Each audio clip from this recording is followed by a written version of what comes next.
Clear my throat. Alright.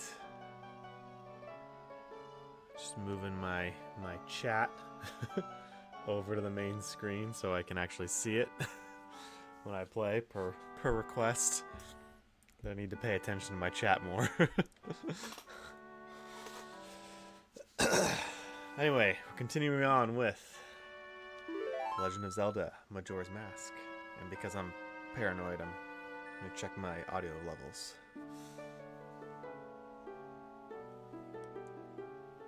Guess I should just kind of monitor it through the thing itself, but you know, I don't want feedback anyway.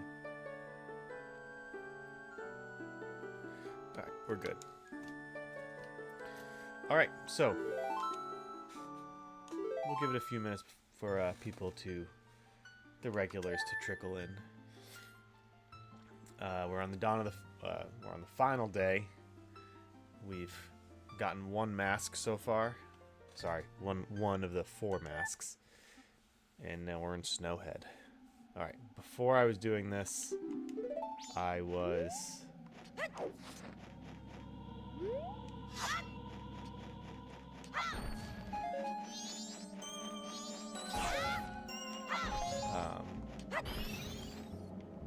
helping out Darmani.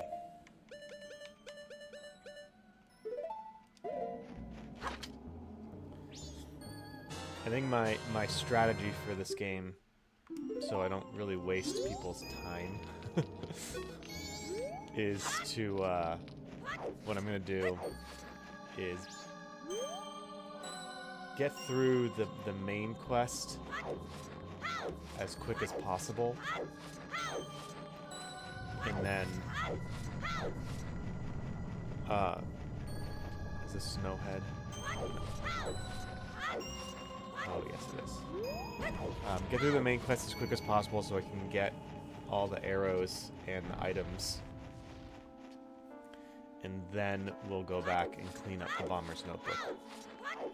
Unless, of course, I need a mask right away, or there just happens to be one. I think that would be the most the optimal way of doing things.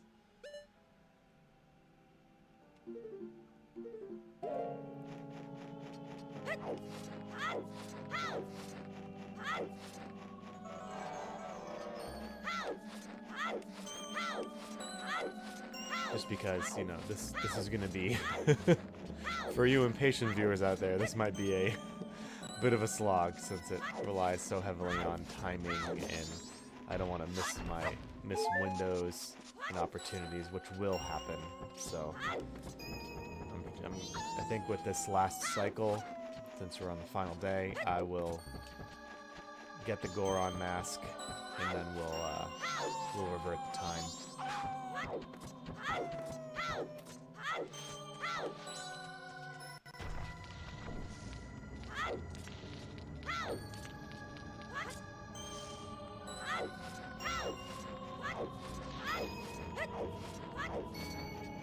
He's back here.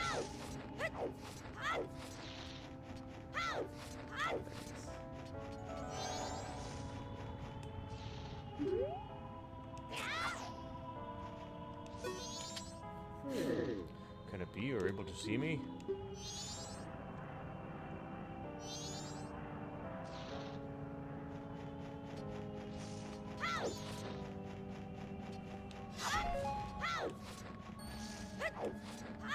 So before the stream, I made sure to write down some discussion topics, and maybe we'll get into one just before people come in and derail me. I posted a short on the moon and how I was wondering. Oh, I just noticed something. I think in the original game, if you move off of like the circle, if you move off of the object, they disappear. But that's not happening here. Interesting. Anyway, the moon. What are the moon theories and everything like that? And it has a face, which of course is the first thing people know. Was a very interesting design choice, and I think it was risky, but also if Onuma had any say in the matter, I think he was genius for making the moon the way it was, and just like not explaining it, because it is instantly recognizable. It's kind of like that principle of character design. You don't want to go for realism. You want to go for something striking that will get you to remember it and remember that character just off the bat. And man, that moon is just as, when it comes to the Zelda series, it's just as iconic as like the Skull Kid or Link for this particular game. People immediately recognize it. I do not remember the sequence for this ladder, so we might have some dead ends. But my point in bringing up the moon is that in the Zelda series, there are other instances of like supposedly inanimate objects having a face, like the Deku Tree. That's the first one that comes to mind. I'm sure there are others, but I can't remember them.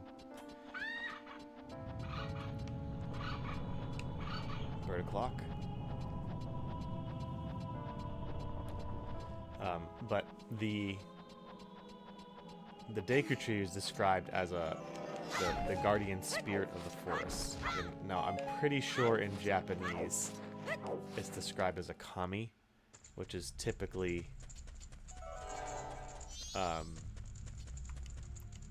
translated as like lowercase g god, like what we in English would say is a god or a lesser god or something like that. A spiritual being. And I feel like, at least for me when I was a kid, maybe this didn't bother other people because they didn't think about this as much as I did, but I doubt it. Typically, we view spirits as kind of like this guy. He's a spirit because he's dead. He's a ghost. He doesn't have a body. Whereas the Deku Tree, the guardian spirit, clearly does have a body. And as I've... Hang on, let me heal this guy.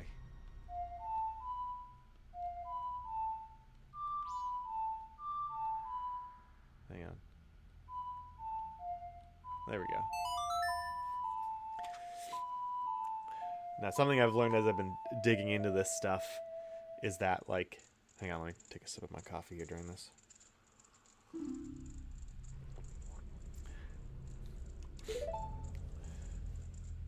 I've dove into...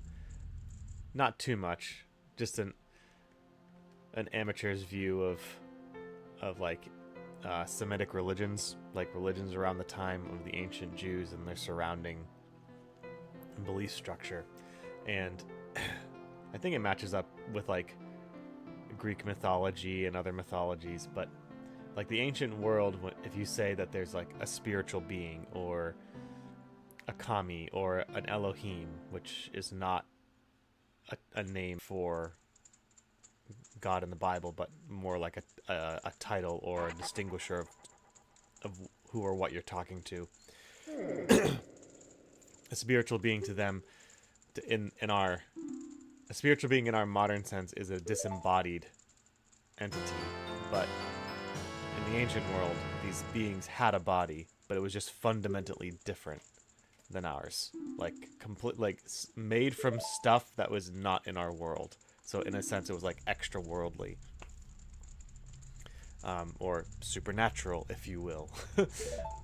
Like they had flesh, they had blood, which in Greek mythology is ichor, the blood of the gods. It's like gold, but it's all fundamentally it's like substantively other when it comes to than our world.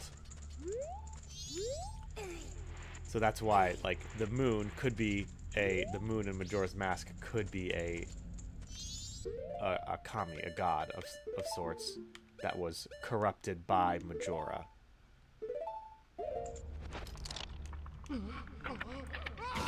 I would say, now that I'm saying that out loud and processing it out loud, I'd say that's highly likely that it was a sort of god of this world, and Majora corrupted it by setting up base there. Because Majora is not the moon.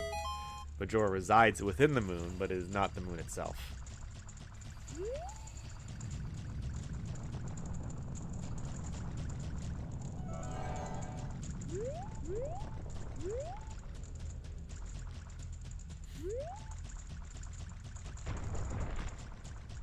That's why you could have, you know, beings like Demise or Volvagia described as like the guardian deity of a particular area, and yet still have like a physical body that Link can interact with, or the game can interact with.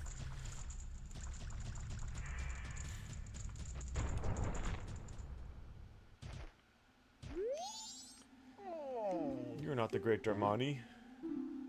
Whose grave was I making? So you could... Forgot what he said. Alright, do I have time? Oh, I should get another bottle.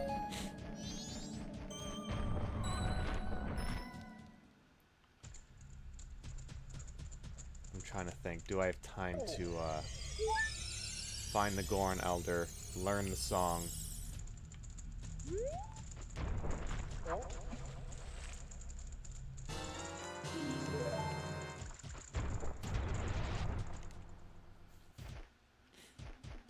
Here, buddy. Why don't you warm up?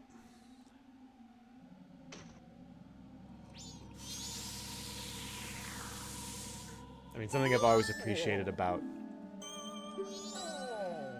like JRPGs and a lot of Japanese material, at least a while ago when I was young, was that they frequently borrowed from other mythologies to like add to their stories or build out their world, their lore in a game. Like I always thought that was really cool. Zelda did that, borrowed heavily from Christian iconography.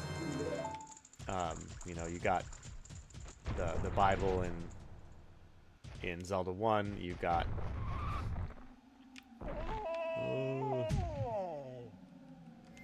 the Bible in Zelda 1, you got the cross in Zelda 2, you got the cross on Link's shield, you have the concept art of A Link to the Past, I think of Link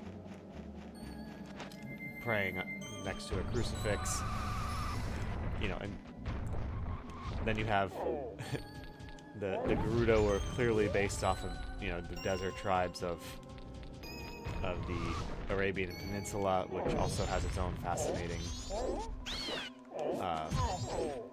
pre-Islamic religion. Man, I got lucky there. Oh, I was supposed to go to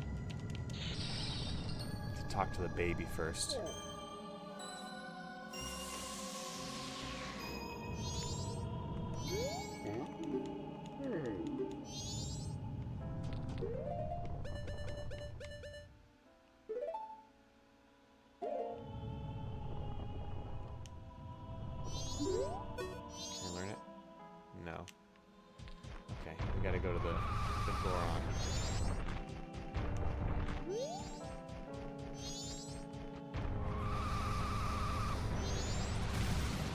Yeah, somewhere along the line in the late 90s, early 2000s, everyone got so sensitive. And I think, you know, the Japanese trend of, you know, adding all these religious icons to their games kind of fell out of favor. I don't know if it still happens in other games, like a lot of JRPGs, but who knows.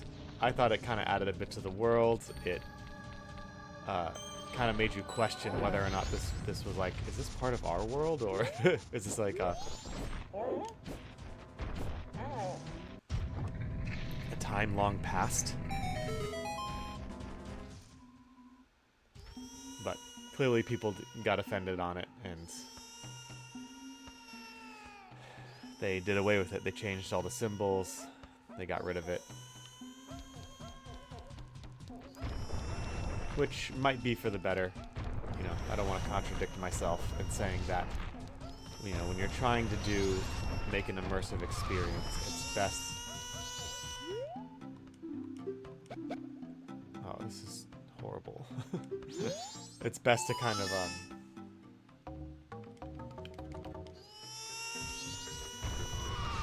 it's best to make it as immersive as possible, and one of the ways you can do that is expertly weave in references to the outside world, and sometimes in religious iconography, because it means so much to certain people, you know, myself included, it's probably best not to include that in. You can include references, like subtle references to it, or similarities, or analogies,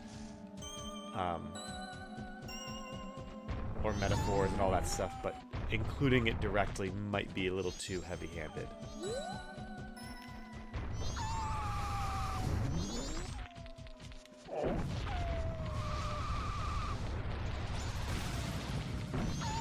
Okay, well, if I have enough time to actually find the Goron Elder, I hope he's back where he was. Okay, definitely not over here. I think he only moves per day, so he should still be back over here.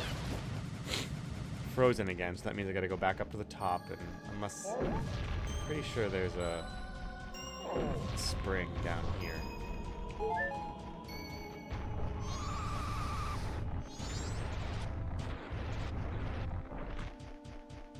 I can't remember if there's a spring down here. Yeah, okay, so he's still there. I don't want to waste time searching for it, and I think I have enough time to get up and then get back down again.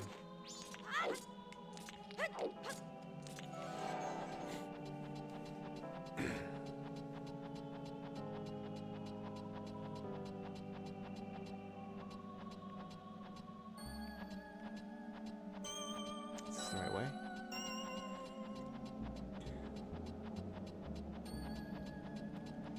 Don't know if this is the right way. I think I went the other way.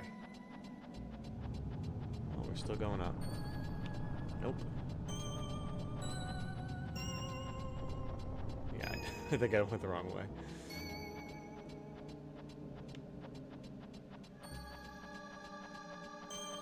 I will say that, you know, occasionally... I'm just gonna drop down.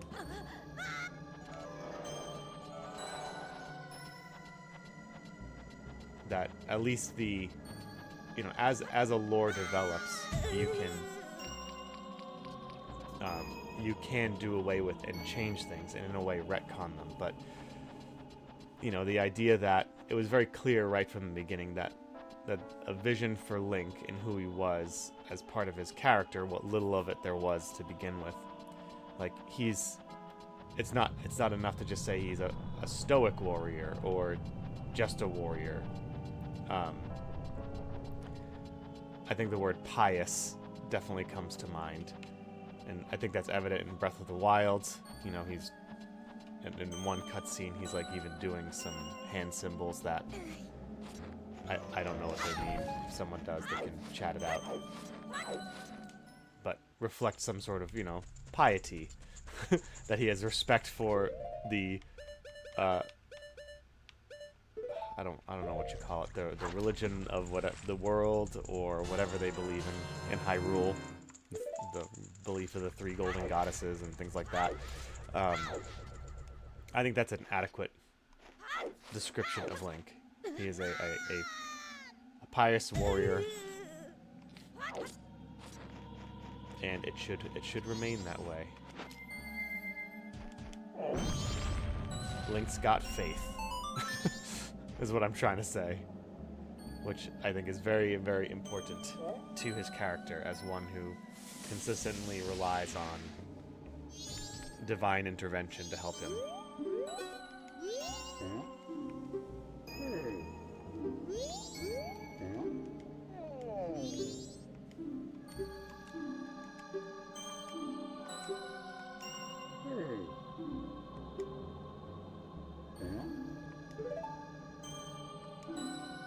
Son is crying because he misses me.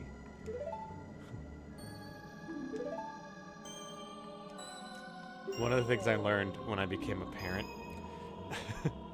I have 3 young boys, and I gotta say, like, even simple things like this, like, the son is crying because he misses his dad.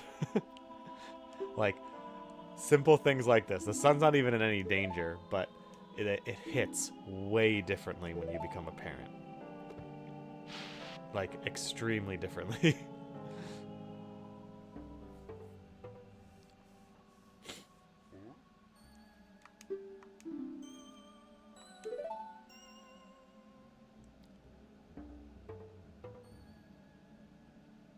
And I think the overall somber tone of this game is like, you you bring happiness to all these people, you reunite them, but then the moon's gonna crush them all unless you do something about it.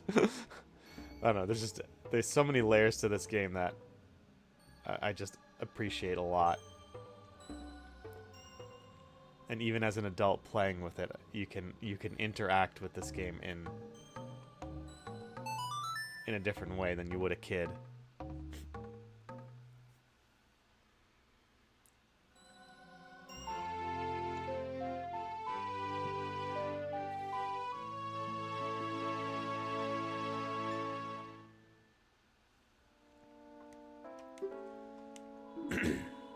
The soothing melody of a thoughtful father. Oh.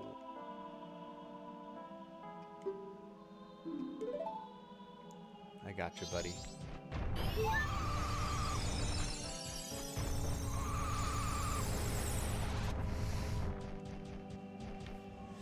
Alright, we'll learn the Goron lullaby, and then we'll, oops, wrong way. We'll head back to Clock Town and deposit our rubies.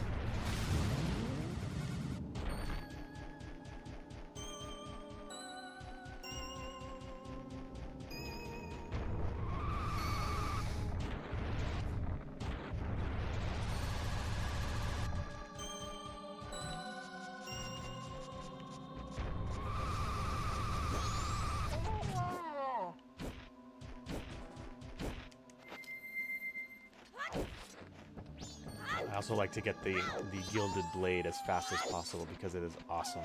It's one of the coolest looking Zelda swords in existence.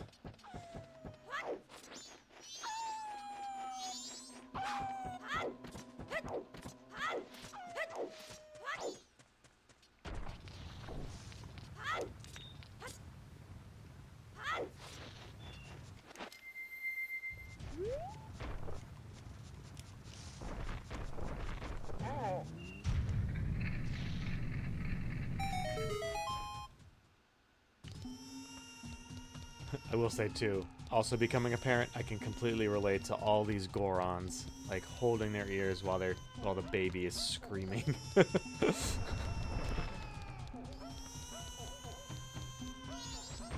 been so many times late at night where your child is just screaming and you don't know what to do and they're not stopping.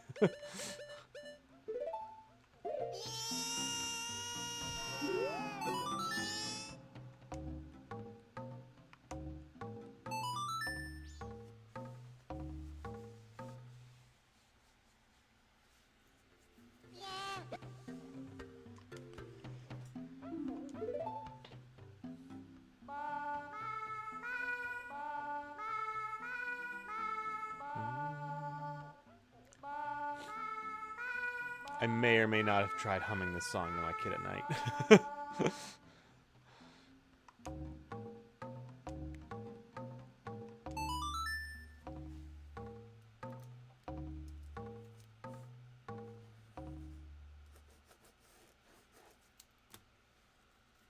I did hear a nice counter argument to my theory that to the prevailing theory that Link and Zelda are always an item, or should always be an item. And did make a little bit of sense, I will say. But I think I have a good argument against it.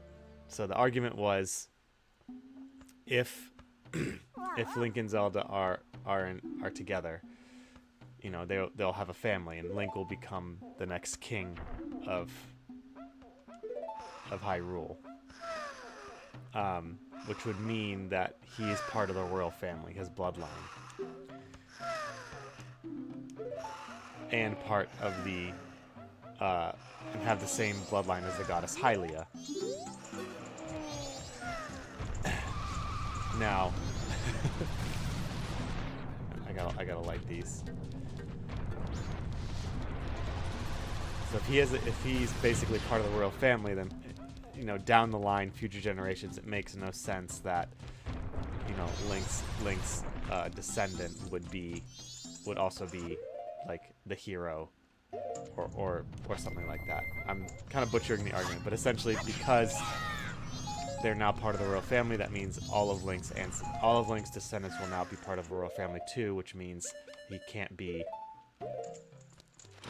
together, because that would ruin the whole hero goddess incarnation cycle. And, you know, now that I say it out loud, maybe it's not the best argument. But my counter to that argument is that, you know, the Zelda games are supposed to take place separate from each other from, like, a very long, like... We don't know the time difference between a lot of the games. We don't know how many years is supposed to take place between all these different games, so it's definitely possible that while Link could become the King of Hyrule by marrying Zelda at one point, that their descendants branch off and become completely, like, very distantly related. It could still work, is what I'm saying. Is like the branching paths of the line of the hero and the goddess Hylia. It can still work, is what I'm trying to say. Because things get lost to time.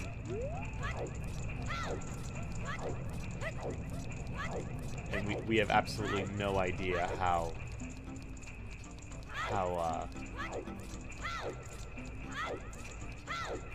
what the time distance is between these two games.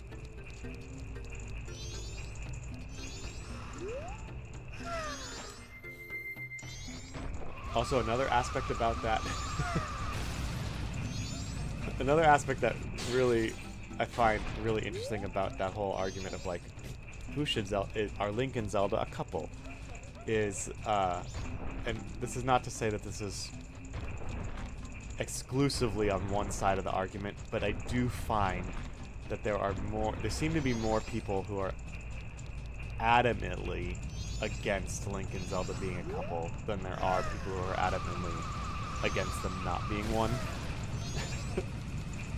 And I don't know why.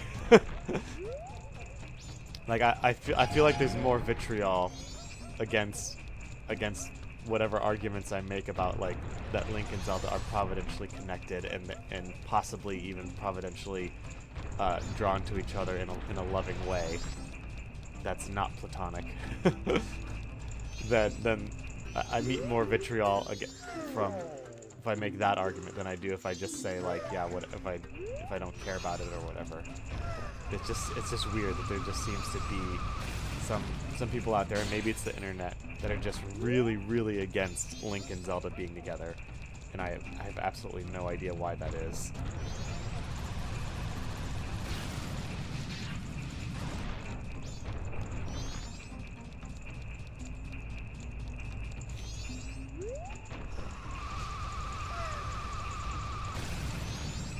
I forget what I get from doing this. Heart piece?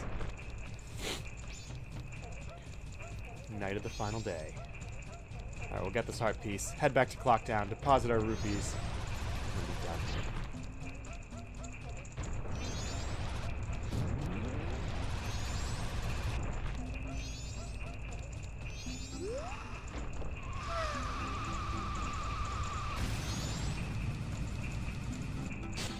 Yeah. Oh. Shoot. I forget where that goes. What is this?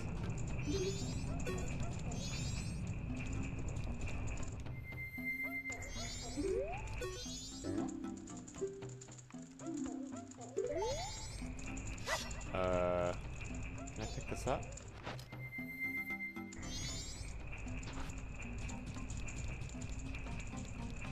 I have to take this somewhere.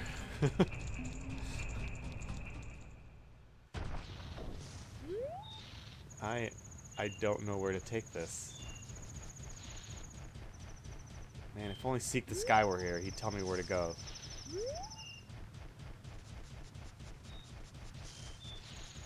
I could have sworn that that was supposed to be a heart piece.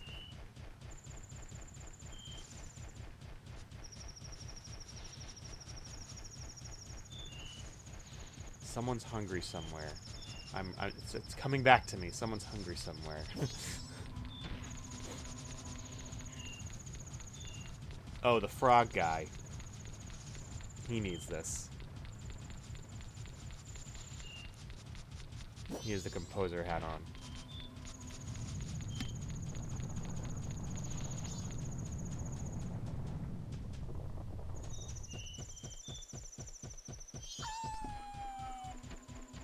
Alright, so we'll get the frog mask.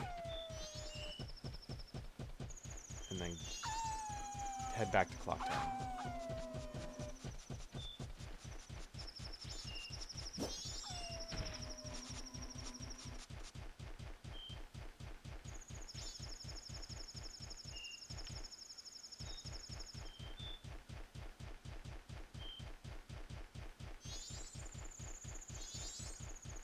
Where is he?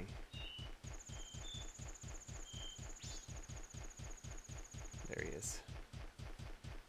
Alright, eat up, buddy. Yeah. The Dongo's Cavern.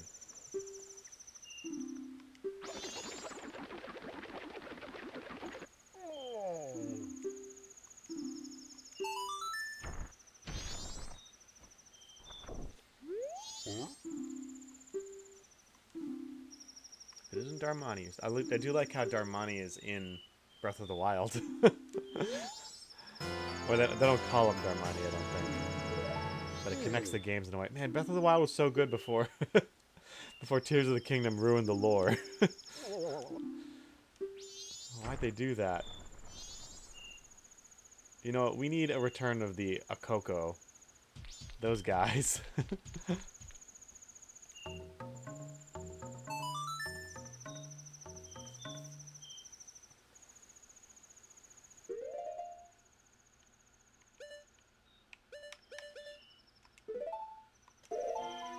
Aren't they supposed to be the ones in Twilight Princess that, like, what did they do? They founded Hyrule.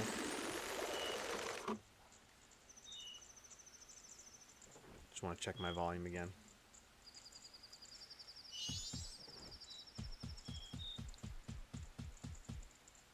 Okay, let's return my money.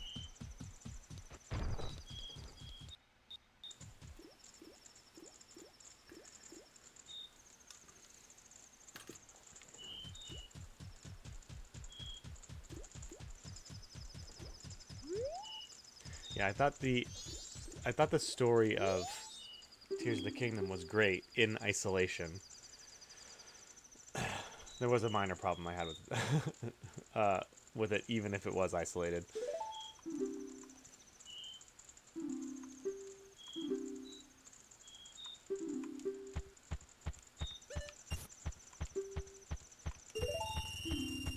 But it told too much. Like, it made... So, like, some minor things. Like, it made the... What am I trying to do? Hang on. There's something I can do in here.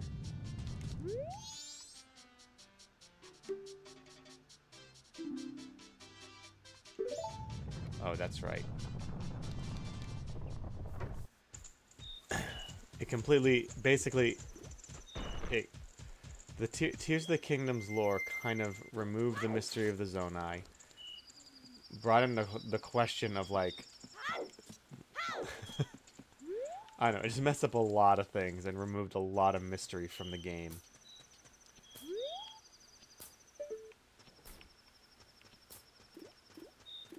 Tingle has just not showed up here since the beginning of the game.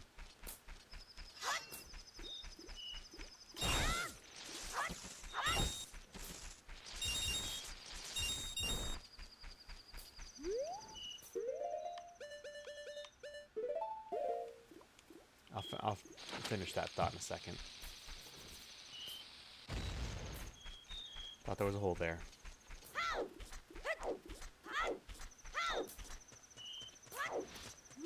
Okay, let's go back to the dawn of the first day.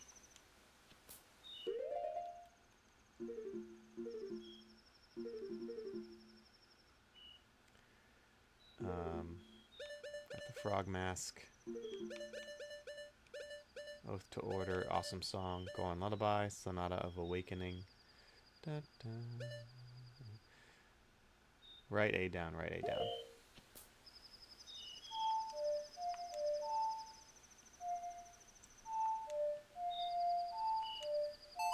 Did it? Okay.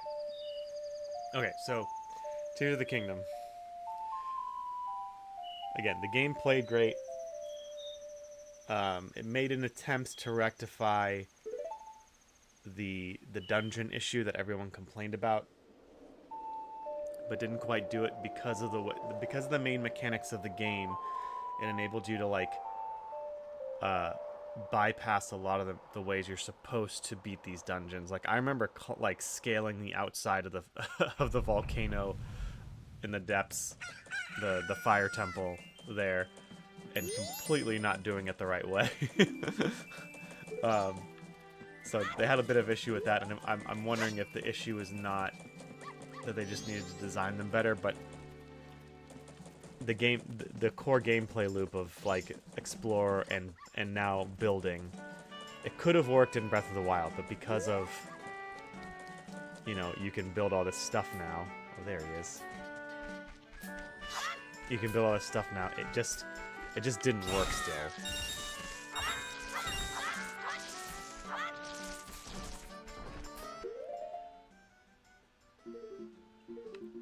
And like the lore about the Zonai too, again, it calls into way more questions. I mean, it removes a lot of the questions. Sorry, I don't know what I'm doing. I know what I'm doing. I'm trying to talk about things and play the game at the same time, which is way more difficult than I thought it would be. Come on. Set it with C. How did I set the other one with C?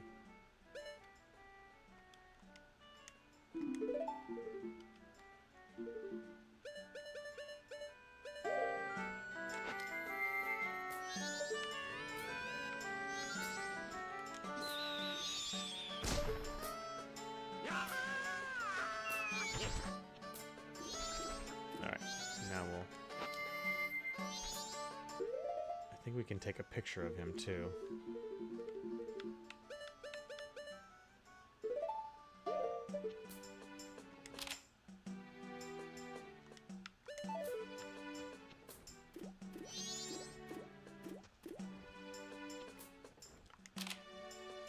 Sure.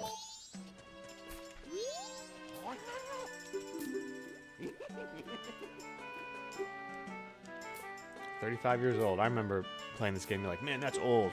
Now I'm 38. Morning, Tim.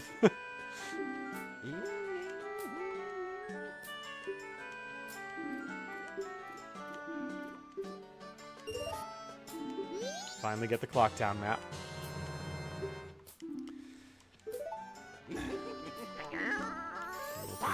Lympha.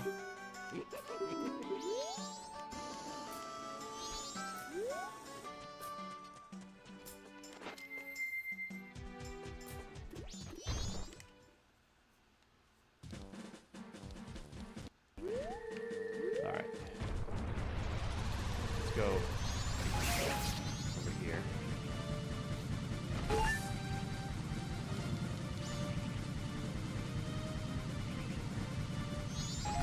So yeah, the story of Tears of the Kingdom was fine.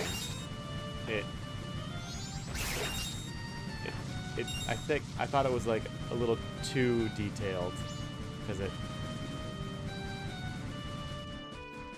both detracted from the mystery of the Zonai, but also like didn't quite explain why there's so few of them. It completely ruined the mystery around the dragons. who are very clearly draconified Zonai.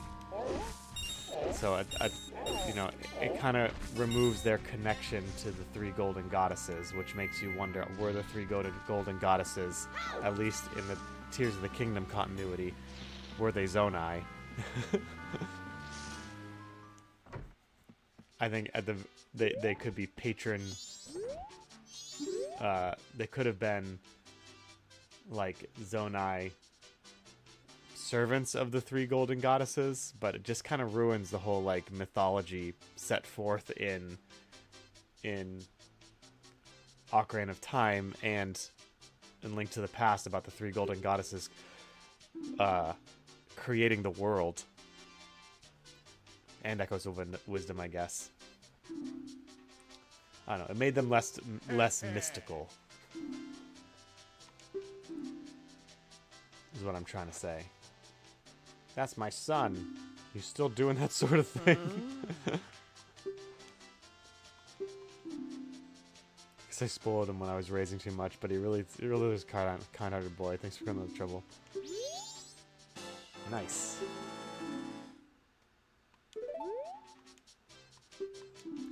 Ask him to go outside in that not go outside in that outfit anymore. All right, now let's go to Snowhead.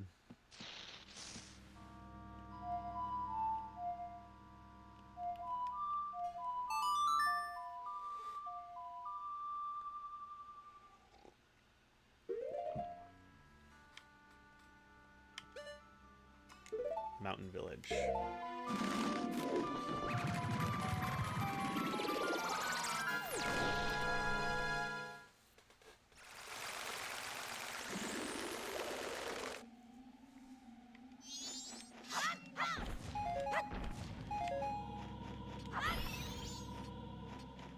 Another Zelda theory that I don't quite buy into is the Tetraforce. The idea that there's a fourth piece of the Triforce out there that people are missing, and you know, you can watch unending videos about that.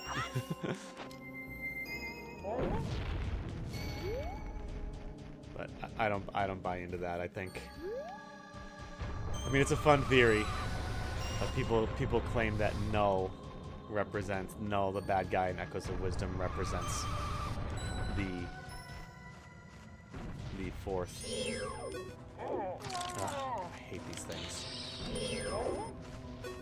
The fourth aspect of the Triforce. You know, there's some compelling arguments there, but I think ultimately there's not enough in the series to convince me that there's this fourth piece of the Triforce.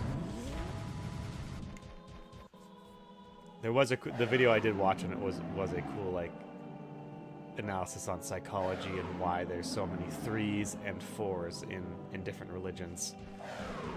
So that was kind of cool, but yeah, there's not enough there to convince me. What is interesting though is that the video made the claim that like the fourth piece of the Triforce is not like the other pieces in that it's not like a piece of gold. It's actually like nothing, which is what Null is. I like one of the very few things I did like about Echoes of Wisdom was the enemy Null was named Null, which like as a programmer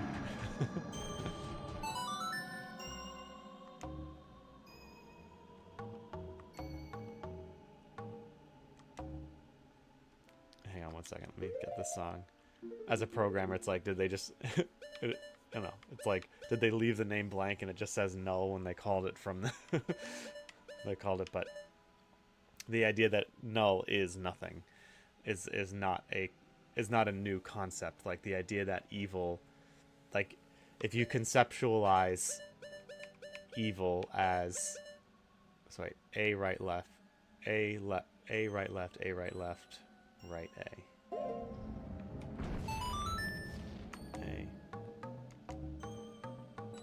There we go. Yeah, if you conceptualize evil as not a thing, but like not something in itself, but the absence of good, then it kind of fits. You know, there's an argument to be made that, like, in some ancient religions, there was the concept of evil as a thing that was created, like good, but rather there was also the concept that evil itself is not actually a thing, but the opposite of good. And what is good? Good is order, and evil is chaos. So when anything that is evil is an undoing of chaos. Sorry, is an undoing of the good.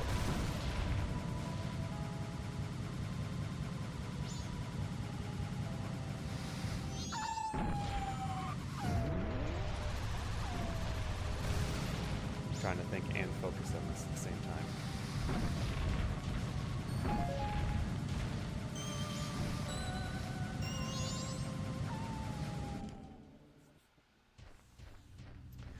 Snowhead Temple.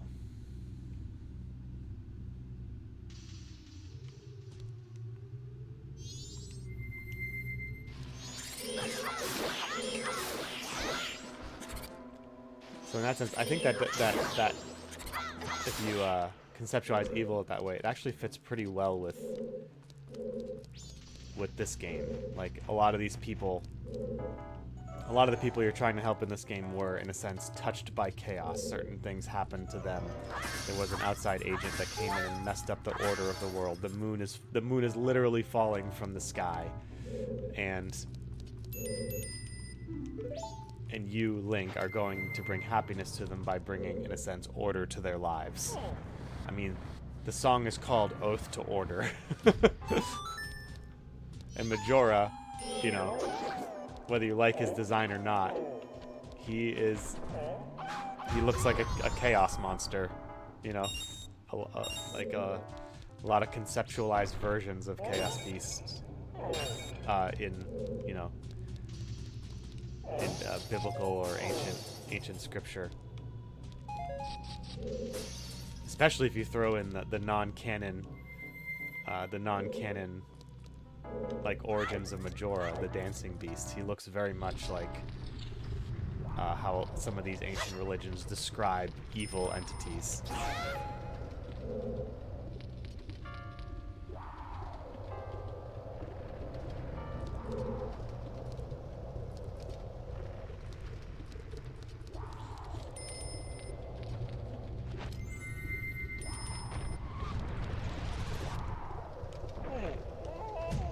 Like why the Joker works so well in Batman and in The Dark Knight.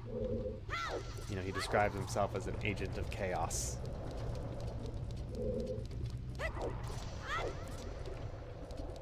He's not there to promote evil. He's there to undo good, undo order.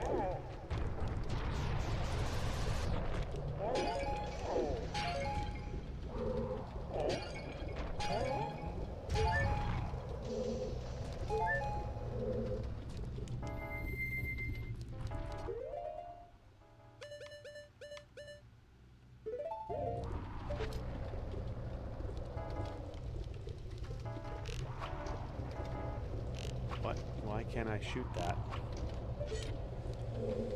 Oh boy.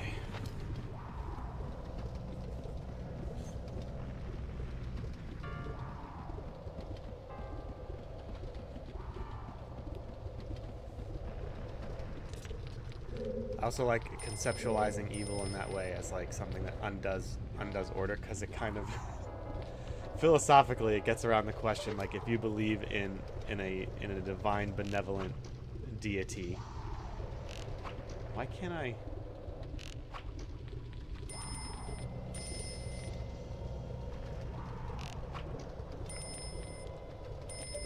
like, if you were to ask an ancient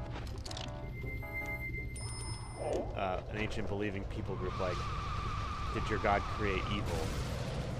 They would say, well, they wouldn't have an idea of what you mean by creating evil. They would be like, what do you mean?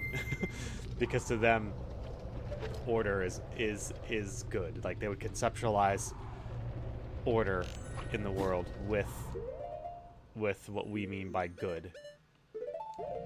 And so when you say what is evil, they would conceptualize that as like, oh, an undoing of what is good. So you kind of skirt around philosophically the problem of evil when it comes to most faiths that believe in a benevolent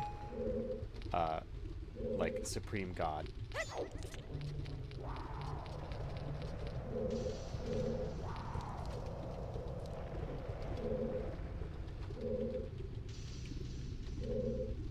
Can I get it now? Do I have to drop down there and get it?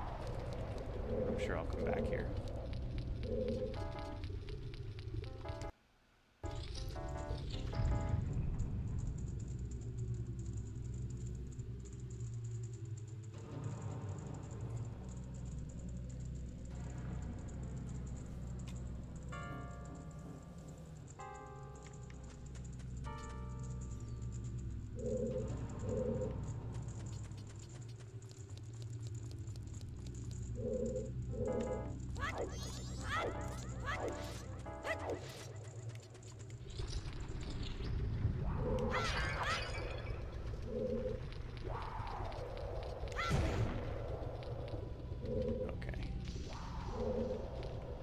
I must have beaten this temple like 100 times as a kid, and now I'm like forgetting how to do everything.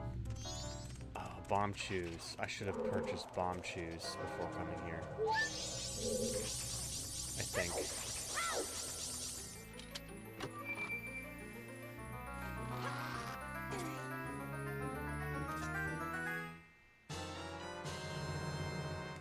The dungeon map.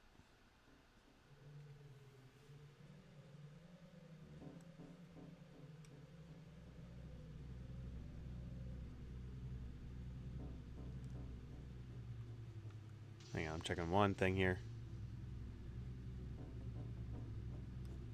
Okay.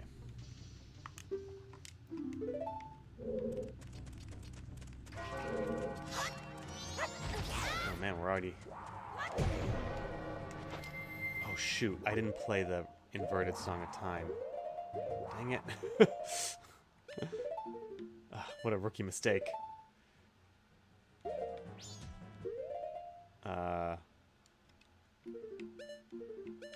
Seek the Sky would be so disappointed in me.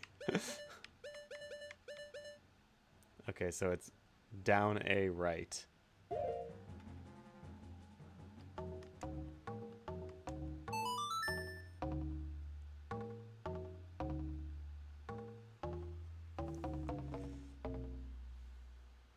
Yes, slow the time.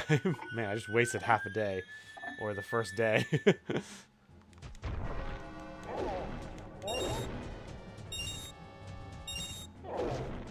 It's okay, as long as you get the ice arrow.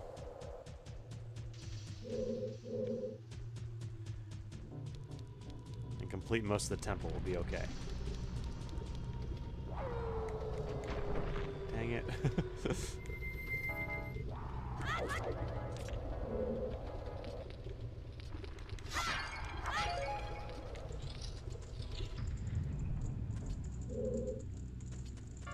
Alright, where are we going here?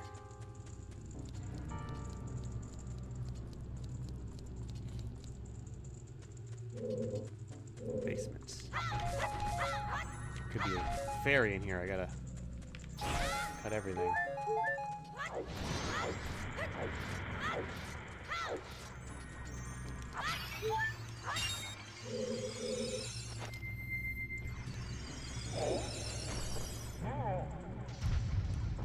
Okay, not yet.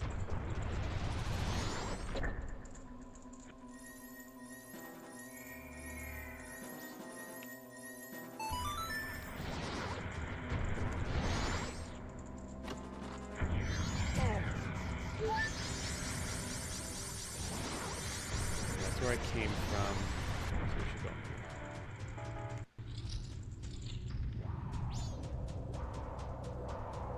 Oh, maybe I get the fire arrow in here. That would make sense.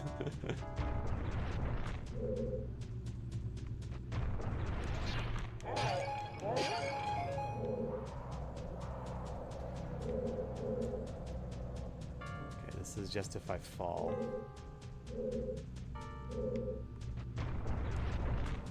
I find it interesting that this... Tim says, I find it interesting that this game makes you keep track of time while giving you all kinds of entertaining things to do that make you lose track of time. I know, right? Well, I mean, any game that you're having fun doing will make you lose track of time, in a sense. You know, I've mentioned the flow state before. Like one of the key characteristics of entering the flow state is like that feeling where you suddenly look at the clock and you're like, oh my gosh, I gotta go. Because you lost track of time. So yes, it was intentional, but also at the same time, do I need a Deku stick? Are you serious? Oh, I can do this. So yeah, I'd say it is intentional for sure, but also it's a stressor they added that I think is warranted. That helps with achieving that flow state. Because you need that right balance between like boredom and anxiety, and the timing creates enough anxiety that you're just like, this is actually kind of fun and challenging. And people have broken down like what you need to achieve the flow state, and there's like a whole criteria to like getting it, and one of them is you need challenge. Something can't be too easy, and I think that the clock in this game helps add to that. It adds a huge, like, if you were kind of bored with the way that the Zelda games presented themselves or did things, and then you play this game that adds a whole new dynamic, you know, that will prevent, I think that'll keep you from being bored. Morning, Cheville. Finding the fairies in Majora's Mask was hard without the strategy guidebook. I never attempted to use the strategy guidebook, but I don't blame you if you did, because it was rather annoying. Especially in a temple where, like the water temple, where you have to raise and lower the water levels, because if you miss one in a particular area, you then have to go change the water level and go back.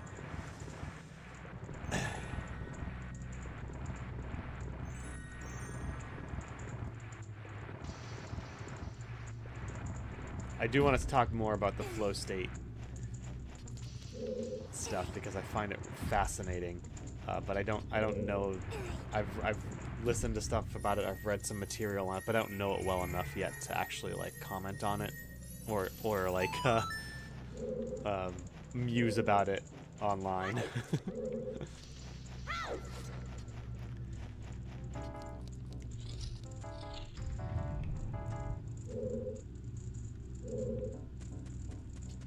Did I get a stick? Dang it, I didn't get a stick. Can I light my arrow? Is that a thing in this game?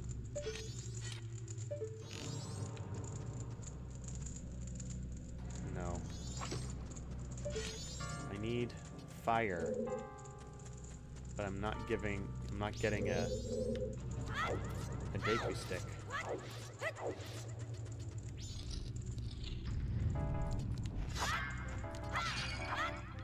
Stop giving me arrows.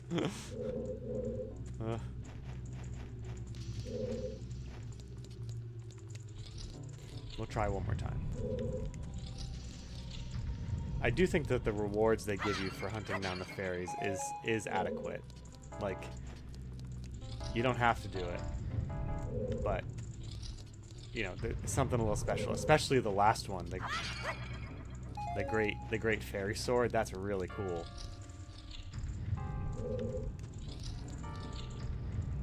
Give me a stick.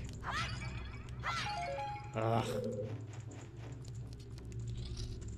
Like, I'm pretty sure that's the way forward. I need to have fire. Am I missing something? Is there an easier way to get fire? This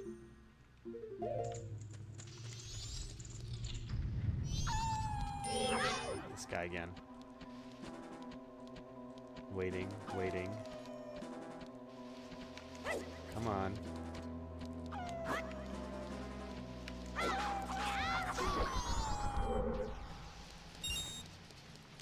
I need a Deku stick. Deku stick, anyone? How about these guys? Will they give me a Deku stick?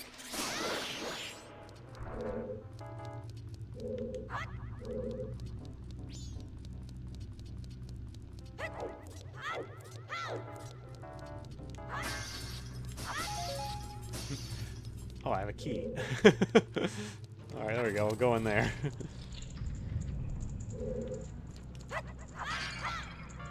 No Deku stick.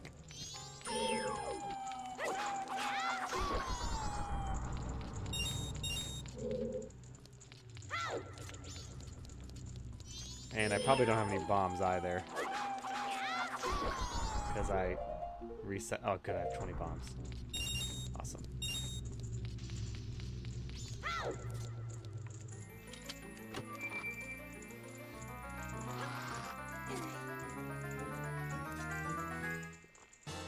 The compass.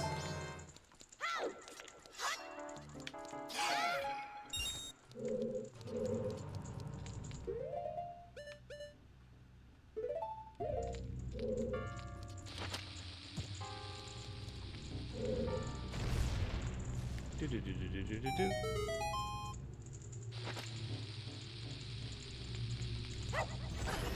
Nice.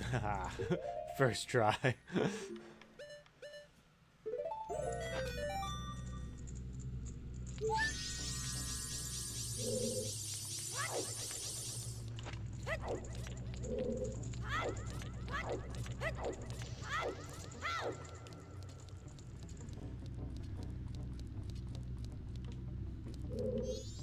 Yeah, finding the fairies is a little annoying.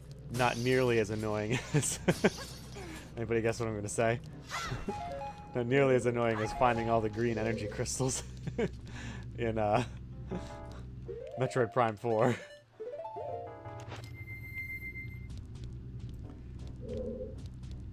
Clearly not over that.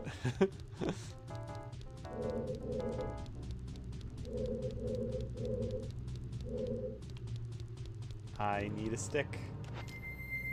I wish they would give me a Deku stick, but they did not.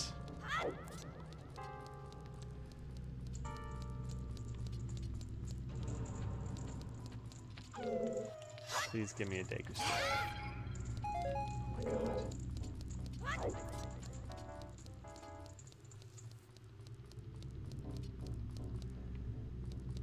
Where's the Deku Baba when you need one?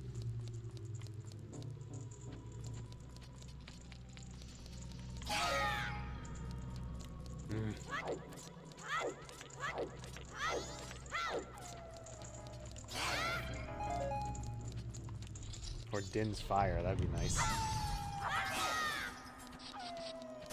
Is there Din's Fire in this game? I don't think there is. I like fighting these things.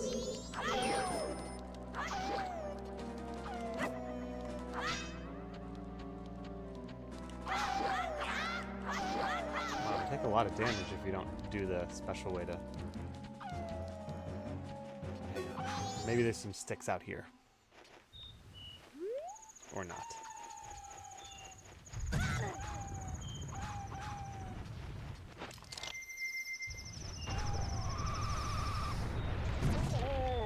I'm also leaving because I don't have a lot of time left. I'm definitely not going to be able to finish the temple today, so... I'm just kind of messing around right now.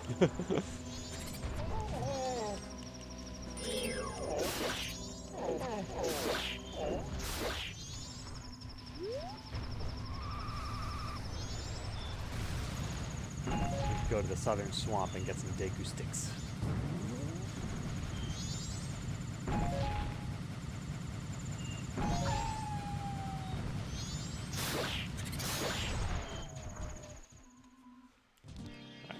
She just asks for help. Okay. I'm gonna go...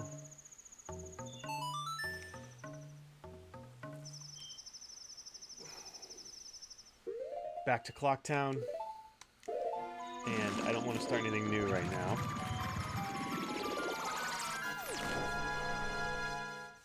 I never realized how sad Link sounds to Goron. He sounds very sad. There's a lot of sadness in this game. A lot of coming to terms with, you know, sadness and not being, like, even, like, helping that guy on the Goron stuck on the, stuck on the ledge. It's like, I helped him and I was really happy, but then, like, you go back in time and, oh, he's stuck again. And, well, that's it. I'm just gonna have to leave him there to, to freeze to death.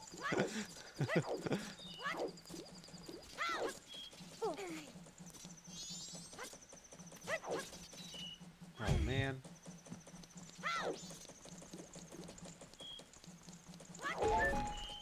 But yeah, I'm starting to really agree with Seeking the Sky's analysis of, like, acceptance that you can't help and save everyone is definitely a theme of this game. Intentional or unintentional, it doesn't matter. It's something that is definitely communicated through this in the story of this game and how it plays.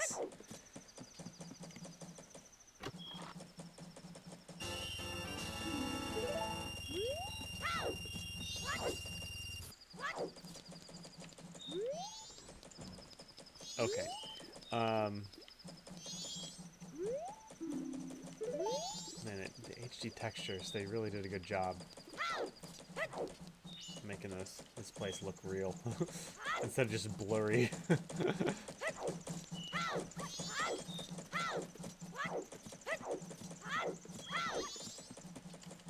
Alright. We'll call it a day. Next time we'll get a Deku Stick and then go back into Stormhead or whatever it's called. Tim, Cheville, thanks for hanging out. Slow day today, but that's all right. Can't have 10 viewers every day. But yeah, thanks for hanging out, guys. Tomorrow we'll continue with Majora's Mask. We'll maybe continue with it on Saturday. Maybe not. Maybe I'll devote that day for editing and whatnot. But have a good Thursday.